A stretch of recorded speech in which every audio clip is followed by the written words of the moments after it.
안녕하세요. 자, 오늘은 위나라 사람 범저에 대해서 여러분과 같이 재밌는 시간 나누도록 하겠습니다. 이 사람은 춘추 전국 시대에 이제 그 인재 모판 같은 역할을 하는 위나라 사람입니다. 위문후 이후에 이제 위나라는 전국 시대에 수많은 인재들을 배출한 그런 나라입니다.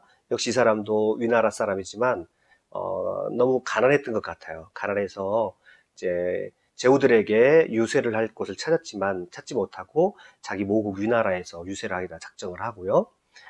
그래서 위나라의 중대부 수고라는 사람의 집에 들어가서 집산 노릇을 하면서 그 집에서 머물렀던 것 같아요. 그러다가 이제 수고를 수행해가지고 제 나라에 갑니다. 그러니까 이 수고라는 인물도요.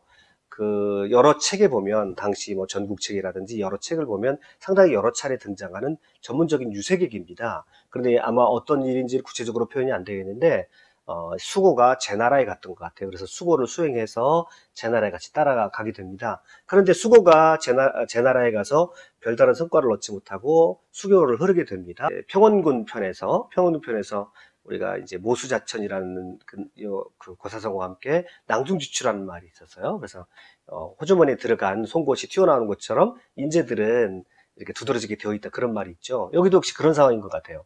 제 나라 양왕이 오히려 수고보다도 그 소문을 들어보니까 유세와 변론에 뛰어나다는 말이에요. 이 범수라는 사람이.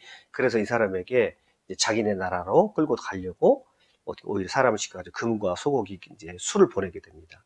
그래서 자기 편을 만들려고 했죠. 근데 범저는 거절하고 받지 않았어요. 그런데 이제 이 사실을 누가 알게 됐냐면 수고가 알게 됐단 말이에요. 그래서 이 사실을 알고 나서 이 수고가 상당히 불쾌하기도 하고요. 의심을 하기 시작합니다. 이거 범저가 스파이 활동을 한 거 아니냐라고 의심을 합니다. 그래서 수고에게, 거기서는 이제 수고가 범저에게 가만히 아무런 내색도 하지 않고 수고기와 술만 받고 금은 돌려주도록 해라 라고 하고 자기네 나라로 돌아왔습니다. 자, 수고가 자기 나라로 돌아와 놓고는 재상 위제에게 가서 고자질을 해야 됩니다. 여기 위제니까 위나라니까 이제 위자가 붙은 걸로 봐서 이 사람도 왕의 공족 출신, 그러니까 왕의 왕가, 제후가라는 걸 알 수가 있습니다. 자, 근데 위제라는 사람이 이 수고의 말을 듣고는 이제 다짜고짜 뭐 이제 알려고도 하지도 않고 묻지도 않고, 이러니까 어디서 감히 스파이 활동을 했냐, 집사 주제, 그러고서 늪신 팹니다. 그래서 사기 열전에 보면 이빨도 부러지고 갈비뼈도 부러지고 막 그렇게 늪신 팹니다. 패는 것뿐만 아니라 이 사람을 돌돌돌 말아가지고 멍석마리를 해가지고는 또 멍석마리에서 뒤에 화장실 옆에 갖다 놓고는 여러 사람이 같이 만화에서 이제 실어놨는데요. 이름 매국노라고. 매국노 같은 놈 이러면서 이제 소변을 놉니다. 모욕을 주는 거죠. 모욕을 줘서 다시는 이 일에 관해서 언급도 하지 못하도록. 그래서 이 사람이 너무 막 넋이 맞고 죽기 일보 직전까지 이제 가서 이제 사람들은 다 죽었다고 생각을 했는 모양이에요. 자, 그래서 사람들이 이렇게 모욕을 하고 자기들은 이제 여전히 연애를 즐기는데, 자, 이때 이제 이 사람이 범저가 겨우 의식을 차려가지고 눈을 떠보니까 바로 앞에 이제 어떤 지키는 사람이 하나 있었단 말이에요. 그래서 그 사람한테 이렇게 얘기합니다. 당신이 나를 여기서 나갈 수 있게만 해주면 내가 반드시 후하게 사례를 주겠어 라고 얘기를 합니다. 자, 얘기를 하고요. 어떻게 이 사람이 이제 구해줬습니다. 그래서 구사일생으로 살아났는데, 이때 정한평이라는 사람이, 위나라 사람 정한평이라는 사람이 범저를 데리고 달아나서 숨어서 범저를 좀 숨겨주고 그렇게 살기 시작했습니다. 그리고 범저의 이름을 장록이다 이렇게 개명을 하고 사는 것입니다. 여기서 이제 이 정한평이라는 사람은 왜 이 범저를 살려줬을까? 아마 이제 전국시대, 춘추시대 다 통틀어서 이 인재가 굉장히 중요한 그런 시대이기 때문에 아마 이제 범저의 사람점을 알아봤던 것 같아요. 근데 나중에 이 정한평은 이 범저를 잘 알아보고 범저를 구해준 이것 때문에 나중에 이제 진나라의 이제 장군이 됩니다. 사실은 굉장한 거죠. 그래서 어떤 인재를 알아보고 그를 도와줬습니다. 그래서 인재를 알아보고 사람을 알아보는 기술은, 이거는 고대나 지금이나 춘추전국 시대나 지금이나 역시 똑같다고 할 수 있겠죠. 누군가를 알아볼 수 있는 안목을 가진다는 거, 우리가 갖춰야 되는 그런 덕목 중에 결코 작지 않다라고 할 수가 있겠습니다. 아무튼 이 정한평이라는 사람이 범죄를 알아보고요, 살려줬어요. 살려주고 이름까지 개명을 시키고 심지어는 자기가 같이 데리고 살았습니다. 그런데 이제 여기서 또 약간의 스토리 반전이 있습니다. 진나라 소왕이 알자라고 하는 것은 이제 관직의 명칭인데, 알자, 이게 전령꾼이에요. 그러니까 그리 높은 관직은 아닙니다. 이제 하위 관직인데, 이 왕계를 위나라의 사신으로 보내게 됩니다. 위나라의 사신을 보내서 아마 이제 적은 어떤 일을 처리하려고 했던 것 같아요. 그런데 그때 마침 정한평이 그 왕계를 모시는 아마 사신 접대에 어떤 일을 했던 것 같습니다. 그래서 우연히 서로 이제 왕계하고 정한평이 서로 대화를 나누다가 이 왕계가 그 사람에게 이제 정한평이 물어봅니다. 혹여 당신 주변에서 나와 함께 서쪽으로 가서 진나라로 가서 유세할 만한 그런 어진 사람이 있어? 라고 이렇게 물어봅니다. 그래서 그랬더니 마침 정한평이 자기가 집에 있는 장록을 소개시켜 주는 겁니다. 그만큼 정한평도 이제 이 범죄에 대해서 그 사람이 어떤 사람이고 그 사람이 품었던 뜻이 어떤 것인지를 알아봤던 거죠. 그래서 소개를 합니다. 저희 마을에 장록 선생이라는 분이 계신데 당신을 배웠고 천하의 대사를 말씀드리고자 합니다. 혹시 만나보시겠습니까? 그러면 좋소. 그런 인재가 있다면 내가 한번 만나보겠어. 라고 그러고 장록을 만나봅니다. 이 왕계가 장록을 만나보니까, 즉 범죄를 만나보니까 이 사람에서 나오는 얘기가 정말 대단한 얘기들이 나오거든요. 정말 천하를 경영하고 진나라가 들으면 꼭 좋을 만한 그런 천하에 관한 대계들이 나오더란 말이죠. 그래서 자기 마차에 끌고 태우고 이제 이를 끌고 자기 진나라로 가기 시작을 합니다. 근데 여기서 이제 되게 어떻게 보면 재밌는 장면이 나와요. 운명의 교차 지점이 나오는데, 이거는 지금 이제 진시황이 타고 다녔던 그런 이제 마차인데요. 이제 마차가 대신 없어서 이제 이걸로 대체를 했습니다. 여기 보면 이제 하여튼 이 왕계가 범저를 태우고 진나라로 가는데, 그때 마침 이제 누가 오냐면 양우 위엄이 제나라로 가고 있었습니다. 이게 제나라에 자기 봉토가 있었습니다. 그러니까 자기의 땅이 있었던 거죠. 자기 개인적인 땅이. 그러니까 이 제나라 땅은 어떻게 하냐면 전쟁을 통해서 전쟁을 해요. 제나라면 진나라가 굉장히 멀리 있잖아요. 그런데 제나라까지 가서 전쟁을 해서 땅을 얻은 다음에 그것을 국가에 귀속시킨 게 아니라 자기 봉토로 귀속을 시켰습니다. 또 양호하면 어떤 사람이냐면 당시에 진나라의 왕이 누구냐면 진소왕이거든요. 소양왕이라고도 하기도 하죠. 그래서 진소왕인데 진소왕의 외삼촌입니다. 그리고 진소왕의 전반부에 진소왕이 상당히 오랫동안 왕위에 머물러 있는데요. 그때 진소왕의 전반부의 최고의 권력자가 바로 양후입니다. 외삼촌에다가 그 다음에 이제 외삼촌이니까 이 진소왕의 어머니가 자기 누이가 되는 거죠.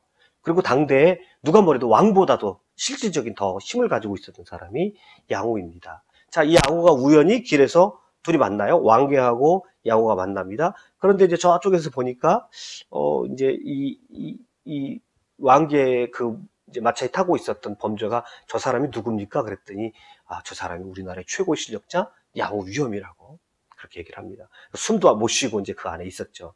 그랬더니 마차가 이제 둘이 만나 서로 인사를 합니다. 어디 다녀오는가? 이제 위나라의 사신으로 다녀옵니다. 이렇게 다오고 갔을 겁니다. 그때 이 양후가 탁 하는 얘기가 있습니다.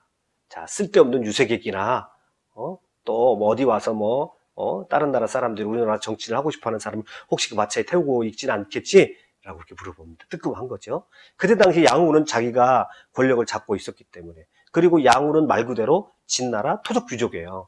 근데 진나라는 이제 전통적으로 외국에서 오는 기려지신의 나라거든요. 기려지신들이 때때로 이제 들어와서 계속해서 큰 역할을 한 나라였거든요. 그런데 이제 양후가 권력을 잡을 때는 이 기려지신들, 이 외국에서 온 유색객들을 양후는 의도적으로 막 배척을 하는 바로 그런 상황이었습니다. 자, 그래서 양후는 그렇게 주의를 주고 한참을 갑니다. 자, 그 왕계 마차에 타고 있었던 범저가 이 양계한테 얘기합니다. 왕계한테 얘기합니다. 지금 저 사람이 내가 생각하기에는 지금은 그냥 언뜻 그냥 지나갔지만 분명히 다시 와서 이 마차를 수색할 것 같다. 그러니까 내가 빨리 나가서 저쪽에서 도망가 숨어 있을 테니까 당신이 그냥 태양한 척 가시오라고 합니다. 아니나 다를까 조금 있다가 왕계가 양후 위엄이 급히 말을 타고 다시 옵니다. 당신 마차에 누가 있는지 내가 한번 확인을 해봐야 되겠다고. 그리고 아니나 다를까 열어보니까 다행히 이제 범저는 미리 다른 곳으로 도망간 거죠. 그래서 양후가 이제 그 일을 마치고 다시 자기가 업무를 보는 동쪽으로 갑니다. 굉장히 어떻게 보면 문학적 장치 같기도 하고요. 한 사람은 서쪽으로 가고 있는데 양후는 자기 봉토인 동쪽으로 가고 있습니다. 이것은 이제 시사하는 바가 크고요. 앞으로 두 사람의 운명을 결정하는 방향이기도 하고요. 또 이 장면이 바로 이제 어떤 춘추 시대에 특별히 진나라의 역사에 있어서 굉장히 결정적인 전환점이 되는 그런 지점이라고 볼 수 있습니다. 이것이 이제 왜 결정적인 지점인지는 또 진행하며 설명을 드리겠습니다. 자, 그래서 이제 왕계가 이제 범저를 데리고 이제 왕이 이제 진소왕이 왔습니다. 와가지고 이제 공무를 다 마친 다음에 소개를 시켜주는 거죠. 위나라에는 장록선생이라는 인물이 있는데 천하의 유색합니다. 제가 들어보니까 이 사람은 보통 사람이 아닙니다. 그래서 지금 진나라의 진나라의 왕의 나라는 달걀을 쌓은 것처럼 위태롭다고 그렇게 말하더이다. 그렇게 말하고. 내 의견을 들으면 무사일 수가 있는데 내 의견은 글로 전할 수가 없고 이제 말로 직접 대면해서 전달해야 됩니다라고 그렇게 말하더이다. 그래서 내가 그를 술에 태워서 왔습니다 하고 왕에게 소개를 해줍니다. 그때 진소왕은 별 대수롭지 않게 그냥 그저 그런 유색이겠지 그렇게 대수롭지 않게 생각하고 숙소를 내주기는 합니다. 내주기는 해주지만 맛없는 음식을 대접했습니다. 이게 맛없는 음식을 대접한다는 것은 말 그대로 맛없는 음식이 아니라 그를 소홀히 대접했다는 그런 문학적 표현이죠. 1년 동안 이제 그곳에서 범저는 그 숙소에서 이제 궁궐의 한쪽 구석에서 숙소에서 이제 홀대를 받으면서 그곳에서 지내게 됩니다. 그 범저가 진나라에 가 있을 때 이제 국제 정세를 사마천 사기 열전에서 사마천은 이렇게 얘기를 하고 있어요. 남쪽으로는 초나라의 언과 영을 빼앗았고 이때가 이제 어떤 때냐면 백기가 그 유명한 전신 백기가 초나라에 가가지고 언과 영을 뺏었습니다. 영이 수도거든요. 수도를 빼앗아 버리고 그 다음에 이제 초나라에 이제 조상들이 모여 있는 사당을 완전히 또 이제 다 박살을 내버리고요. 초나라가 이 백기 때문에 무서워가지고 이제 동쪽으로 수도를 옮기는 그런 때입니다. 이게 양우가 이제 백기를 소개하거든요. 백기를 양우가 소개하거든요. 그때 백기가 초나라에 가서 이때 이제 빼앗습니다. 그 다음에 초나라 회왕이 진나라에 억류될 때 죽었고요. 진나라는 동쪽 제나라를 깨뜨렸습니다. 그래서 한때는 동쪽 제나라가 진소왕 시절에 갑자기 나라가 커질 때가 있었습니다. 그때가 있었는데 이때가 제나라 민왕이거든요. 그래서 이때 이제 진소왕은 서제라고 하고 이때 제나라 민왕은 동쪽의 제체. 그러니까 서쪽의 황제, 동쪽의 황제를 할 정도로 그렇게 강했을 때가 잠깐 있었어요. 잠깐 있었는데 이때 이제 이충으로 쓰지 않았다고 한 것은 뭐냐면 잠깐 했다가 다시 이 제나라가 약해집니다. 그리고 이 제민왕이 비참하게 죽는데 어떻게 죽냐면 힘줄이 빼져가지고 힘줄을 뽑아주겠다고 그래요. 그럴 정도로 나중에 비참하게 죽습니다. 아무튼 이때 이제 진나라가 제나라를 깨트리는 그런 때입니다. 그리고 이제 진나라는 삼진에게 여러 차례 시달리는 일이 있어서 천하의 유색아들을 싫어하고 믿지 않았다 이렇게 말을 해요. 이때 이제 진나라가 삼진에게 여러 차례 시달렸다고 하는 것은 뭐냐면 아마 이제 그 연대를 이렇게 본 맹상군 때가 아닌가 싶습니다. 맹상군 때 진나라로 좀 치는 때가 있었거든요. 그래서 이런 이제 국제 정세를 잠깐 언급을 하고 있습니다. 그러니까 우리가 이제 눈여겨봐야 되는 것은 이때 백기가 활약했던 이제 백기가 초나라를 정복을 해가지고 수도를 빼앗은 바로 그 지점입니다. 그러면 이제 그 다음에 백기는 어디로 가냐면 백기가 그 다음에 가는 게 장평대전입니다. 그 유명한 장평대전인데 장평대전을 그 계획을 하고 이기게 한 사람이 바로 범저이거든요. 자, 그래서 요거를 좀 국제정세 흐름을 이제 사기열전에서 사마천이 살짝 끼워놓고 있습니다. 양우 위험에 대해서 잠깐 말씀을 드리면은요. 이제 말씀드렸던 대로 양우 위험은 당대 최고의 권력자입니다. 그러니까 진나라에서도 왕을 뛰어넘는 그런 권력가입니다. 그렇게 될 수 있었던 것은 진소왕의 어머니 선태후의 동생이기 때문에 이 누이를 배경으로 해서 최고의 권력을 휘둘렀습니다. 재산이 왕보다 많았다고 합니다. 그리고 말씀드렸던 대로 백기를 등용시킨 사람입니다. 그래서 또 그것뿐만 아니라 이제 진소왕이 굉장히 또 정치를 하는 것이 어려움을 겪었던 것이 뭐냐면 선태후의 아들들이 있었거든요. 그러면 이제 진소왕의 동생들이죠. 경양군, 고른군 이런 이제 왕자들이 또 군사령관을 계속 돌아가면서 합니다. 그러니까 나라에 왕은 있었는데 왕보다는 실질적으로 권력을 가진 것은 양우였고 양우는 또 자기 조카들 즉 진소왕의 동생들과 함께 나라를 좌지우지했던 그리고 뒤에는 진수왕의 어머니인 선태후가 딱 버티고 있는. 그러니까 이런 것을 우리가 이제 무슨 정치라고 하냐면 척신정치거든요. 척신정치라고 하잖아요. 그러면 우리나라에서도 조선시대에 외척이 지배하던 때가 있었습니다. 조선 후기에 가면 우리 조선이 생기를 잃어가고 조선이 어떤 생명력을 잃어가는 그런 결정적인 역할을 했던 것이 바로 이제 외척 정치였거든요. 뭐 풍양조 씨라든지 안동김 씨라든지 그런 외척 시대가 있었잖아요. 끝내 우리나라는 사실은 조선 후기에 가서 그런 척신 정치를 극복을 하지 못하고 이제 그 여파로 이제 일본에게 어떻게 보면 원인을 따져보면 일본에게 이제 먹히게 되는 원인이 되는 그런 게 바로 이제 외척이거든요. 그러니까 척신 정치는 어느 시대나 어떤 나라든지 척신들이 지배를 하게 되면 일단 왕 주변에 다 이제 외척들이라든지 왕 주변의 가신들을 이제 친척들이 전부 지배를 하게 되면 그 나라는 분명히 인재들이 말라가고 또 그 나라는 분명히 이제 나라가 생명력을 잃어가고 생동력을 잃어가는 그것은 망고의 또 법칙이거든요. 그러니까 어떻게 보면 제가 볼 때는 양우 위험이 계속해서 권력을 유지했다면 진나라가 상당 부분 생기를 잃어갈 수도 있었던 그런 상황입니다. 왜냐하면 양우 위험이 재상으로 있을 때 양우 위험은 사실은 이 사람이 진짜 관심을 가지고 있는 것은 나라 국정에도 관심을 가지고 있었겠지만 사실은 이 사람이 더 많이 관심이 가지고 있었던 것은 자기 봉토를 넓혀가는 것에 더 관심이 가지고 있었거든요. 그래서 아까 백기를 통해서 초나라를 정복했잖아요. 초나라의 수도를 정복했잖아요. 그래서 이 사람은 초나라에도 자기 영토가 있었고 영지가 있었고 그 다음에 제나라에도 지금 자기 영지를 가지고 있는, 그러니까 나라를 확장하면 확장할수록 이 사람의 영토가 늘어나는 이상한 모양이 되어 있습니다. 그러니까 이거는 진나라 입장에서 보면 상당한 위기이고 이 양후에 짓눌려 가지고 진소왕도 상당한 그런 압박감을 느끼고 있었던 바로 그런 시점에 이제 범저가 진나라로 갑니다. 그래서 아까 그 동과 서로 교차하는 그 지점이 사실은 어떻게 보면 굉장히 역사적인 장면인 거죠.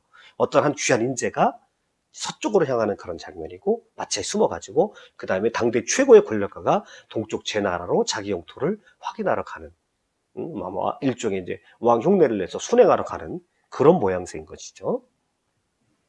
자, 그런데 이제 이 양후가 그 이후에 어떤 정책을 이제 실행하게 되냐면 제가 이름을 이렇게 붙여봤어요.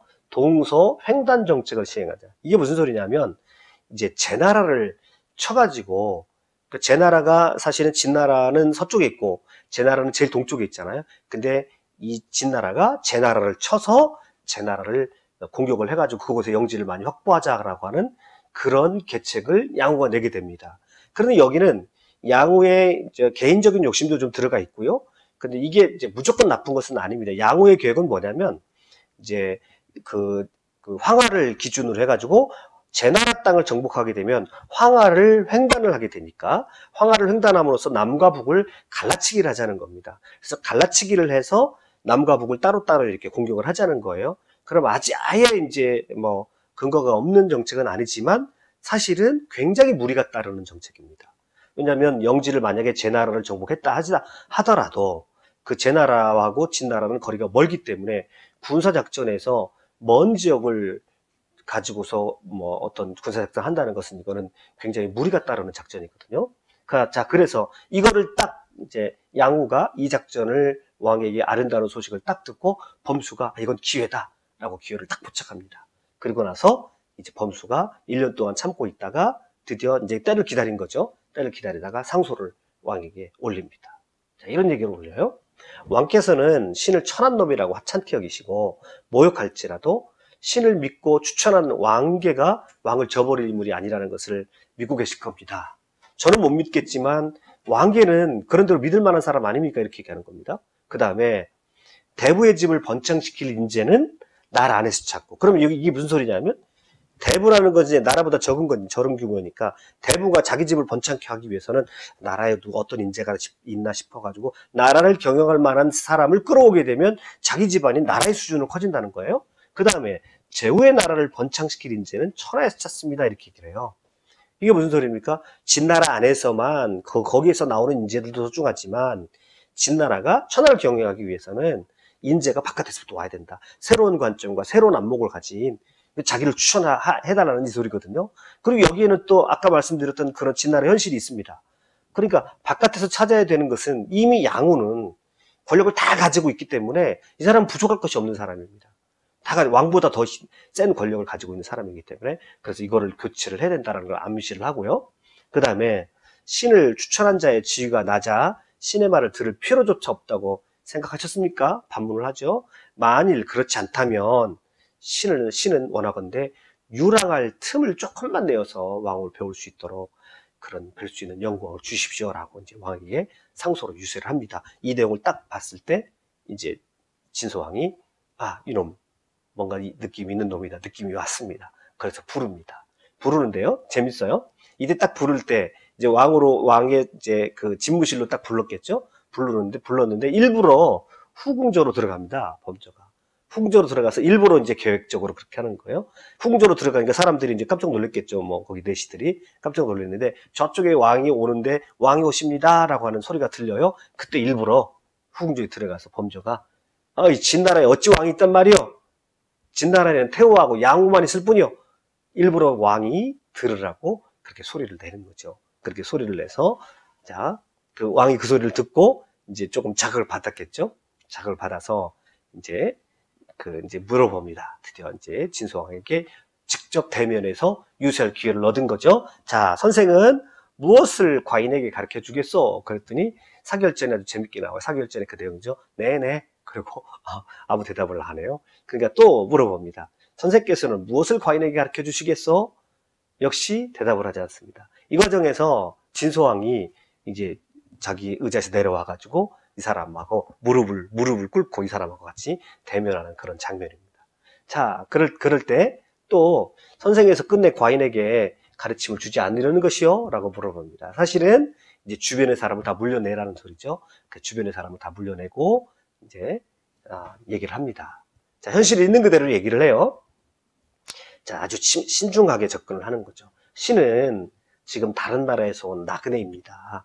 왕과 사이가 별로 가깝지 않습니다. 그런데 지금 왕께 제가 말씀드리고자 하는 것은 모두 군주를 바로잡고자 하는 일이고 왕에 가까운 혈육에 관한 이야기입니다. 그러므로 제가 왕의 마음이 어떤지를 지금 알 수가 없습니다. 사실은 이 말을 하는 것은 지금 까보는 거예요. 진소왕이 양우 위엄과 자기 동생들, 엄마 태후의 그런 이제 아주 간섭에 지금 이 사람이 어떻게 생각하고 아니면 포기를 하고 있는 건지 아니면 이 사람이 정말 그거에 있어서 넌더리를 내고 있는 건지 좀 제거하고 싶은 건지 그거를 모르겠다 이 소리죠. 자, 아직 왕의 마음을 잘 모르기 때문에 그렇습니다.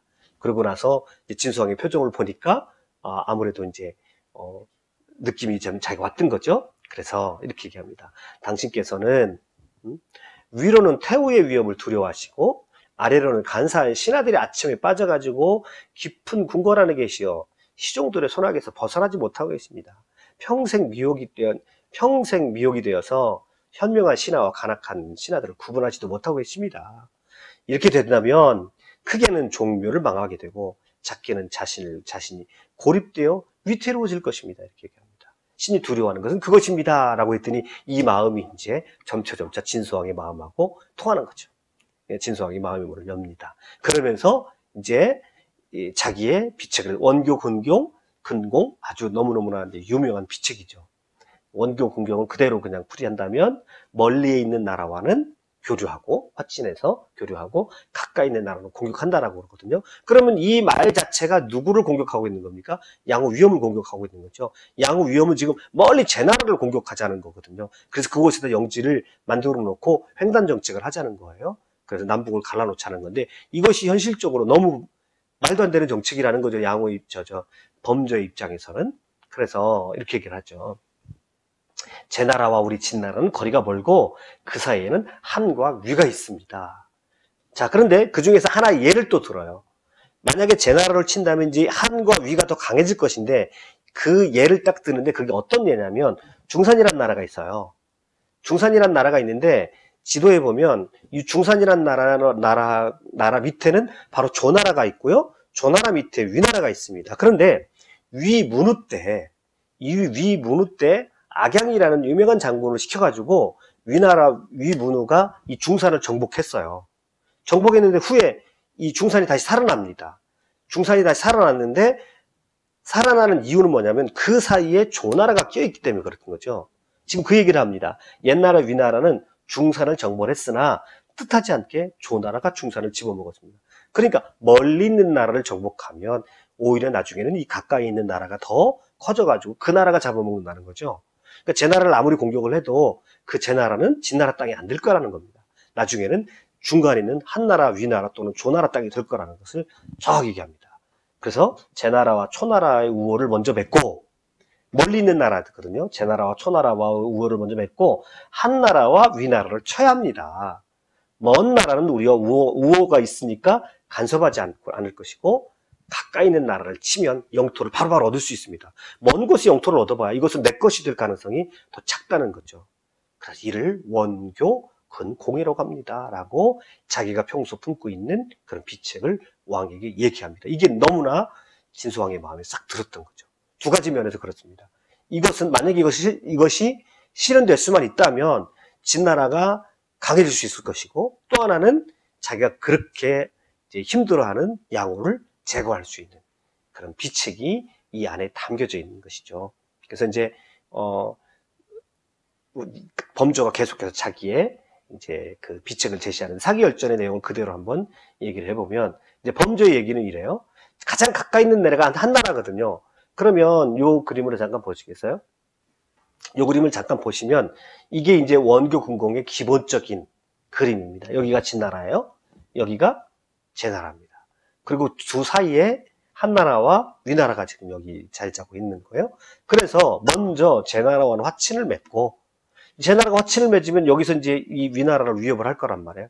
그리고 한나라를 먼저 공격하는 것이 아니라 이 위나라를 집중적으로 공격을 하자는 겁니다. 집중적으로 공격을 해서 이 나라를 꼼짝 못하게 만들고, 그리고 한나라를 쳐서 한나라를 항복시키고, 이어서 위나라를 항복시키면 가까이 있는 나라들을 다 정복할 수 있습니다. 그리고 나서 조나라를 치고, 그리고 나서 밑으로 초나라를 치고, 그리고 나서 제나라를 치자는 것이, 이게 기본적인 이제 그 범조의 아이디어예요. 이 아이디어를 말하고 있는 겁니다. 한나라를 치기 위해서 위나라를 쳐야 됩니다. 그랬더니 이제 이 말대로, 범조의 말대로 왕이 그대로 해라. 그래서 오대부 관에게 위나라를 치도록 하여서 회땅을 빼앗고 2년 뒤에 형구를 함락했다. 이거는 뭐냐면 이제 바로 위나라의 이제 코밑까지 진나라가 간 겁니다. 그 다음에 한나라를 항복시켜라 이렇게 얘기를 하죠. 그래서 형양을 치면 공국과 성고로 가는 길이 막히고, 요 소리가 뭐냐면 북쪽으로 태양산으로 가는 길이 끊어져 버리면 상당의 군사들이 내려오지 못합니다. 이게 아주 이제 춘추 전국 시대를 분기점을 만드는 굉장히 중요한 지점입니다. 그래서 저는 범조를 평가하기를 통일의 문을, 진나라 통일의 문을 비로소 문을 열어제친 사람이다. 제가 이렇게 말하는 이유가 바로 이 장면 때문에 그러거든요. 이때 한나라를 공격을 해가지고 한나라를 두동강을 내버립니다. 그래서 북쪽의 상당 땅과 남쪽에 이제 한나라의 그 수도를 서로 두동강을 내버리는 그런 정책을 합니다. 그러면 이제 한나라가 항복할 것이다 이렇게 얘기를 하는 거죠. 범조가 예상했던 대로 그대로 됩니다만은 또 하나의 변수가 생기죠. 나중에 이제 그 변수 부분은 제가 여러 차례 이제 요부군 동영상에서 말씀드렸어요. 이것 때문에 이제 그 유명한 장평대전이 벌어지게 되는 거죠. 아무튼 이 범조의 그 전략이 그대로 채택이 돼가지고 이제 하나씩 이제 진나라가 범조의 원교 근교의 정책을 적용시키고